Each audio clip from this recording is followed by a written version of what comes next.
pose. Et il s'agit aussi d'interpeller auprès des représentants de l'éducation nationale.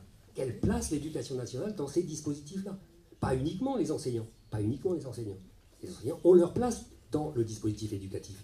Mais quelle est la place des inspections académiques, des inspecteurs de l'éducation nationale dans ces dispositifs-là?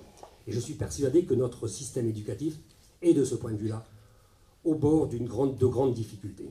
Il produira encore plus de violence si nous n'y prenons pas garde. Il produira encore plus d'inégalités, parce qu'on ne se comprend plus entre institutions, entre parents, parce qu'on ne provoque pas l'occasion de se rencontrer. Je crois indispensable cette notion-là de rencontre. Parce qu'on ne parle d'éducation que par un discours technique qui éloigne les non-initiés. Parce que les écarts économiques sont trop grands entre les familles. Parce que les supports médiatiques montrent beaucoup trop souvent, aux heures de grande écoute, des programmes violents.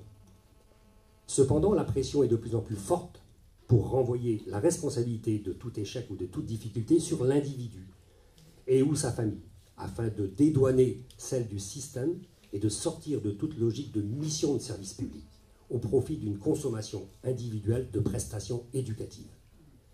L'argent joue un rôle de plus en plus grand dans le système éducatif et il contient l'expression de la logique économique ambiante. Les communes sont engagées fortement dans le portage des dispositifs de réussite éducative ou des projets de réussite éducative, parce qu'elles ont cru à ces démarches.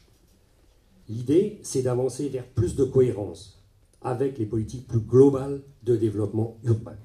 Dans le même temps, les collectivités sont aussi impliquées, bien sûr, dans des politiques urbaines de logement, des politiques urbaines et de logement, permettant d'aller vers une véritable mixité sur les territoires.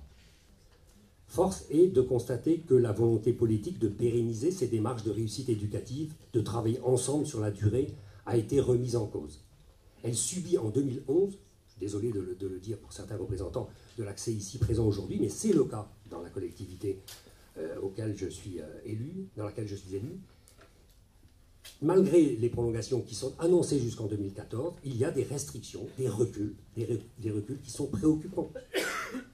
Les inquiétudes sont grandes dans les collectivités, les inquiétudes sont grandes dans les associations, les inquiétudes sont grandes dans le secteur syndical de l'éducation.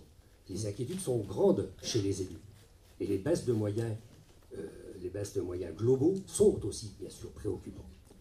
Le 15 avril dernier, nous, élus de nombreuses collectivités, lancions l'appel de Nantes pour un engagement national renouvelé au service de la cohésion sociale. Nous lancions cet appel au gouvernement pour une meilleure prise en compte des réalités et des difficultés vécues dans nos quartiers de la politique de la ville. Enfin, dans l'esprit de l'appel de Bobigny et des Assises nationales de l'éducation, nous appelons à inscrire l'avenir des démarches de réussite éducative dans le nécessaire débat pour un grand projet national de l'éducation de l'enfance et de la jeunesse. Les débats qui s'annoncent doivent donner l'occasion d'interroger la société pour savoir si elle considère l'éducation comme une véritable priorité.